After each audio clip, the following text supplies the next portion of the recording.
What we realized, well, I should say my father realized, and I kind of helped make this dream come true, was that to be able to succeed in dairy farming in today's society, where milk prices are just dropping and dropping and dropping, the only way to really succeed is to further process that milk right here on the farm.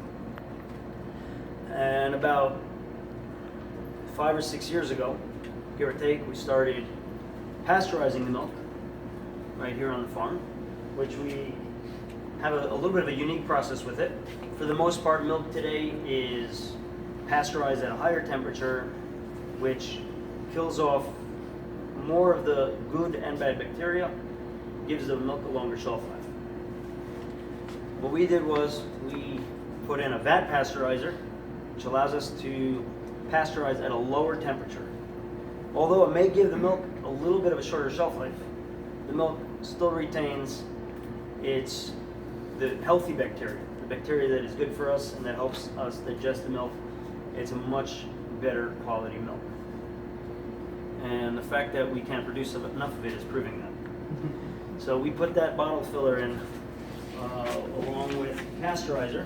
Those are the two pieces of equipment that we started off with about 6 years ago. It's a hand bottler, and we bottle about 600 or 700 bottles a week, and everything else is still going off to the co-op. When this grant became available and was awarded to us, and with the help of Dennis Moore, we chose to go to the next step. We chose to go into yogurt. And that's what this tank is here.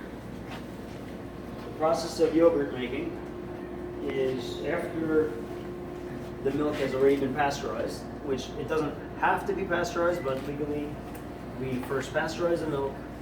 We pump it over from the pasteurizer, which is the first tank in the back. We pump it over into here. This is a 100-gallon tank where it is heated up to 185 degrees and held there for half an hour. That's called the denaturing process.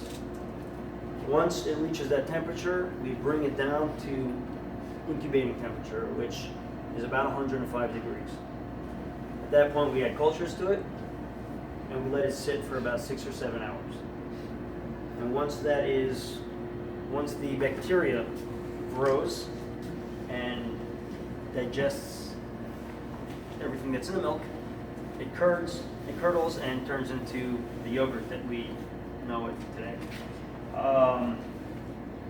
After that, we pump it out through the bottom. We can either put it into a straining table, which we use for making our Greek yogurt, or we can pump it straight over into a cup filler, which would then bottle it as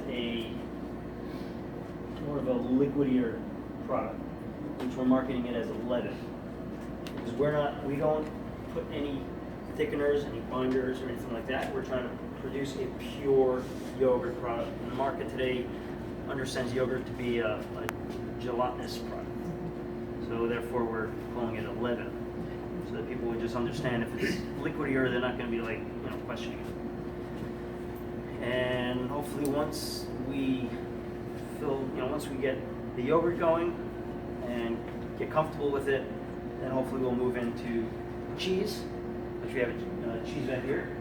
And this can make everything from a semi-soft cheese like a mozzarella all the way up to hard cheeses and aged cheeses, stuff like that.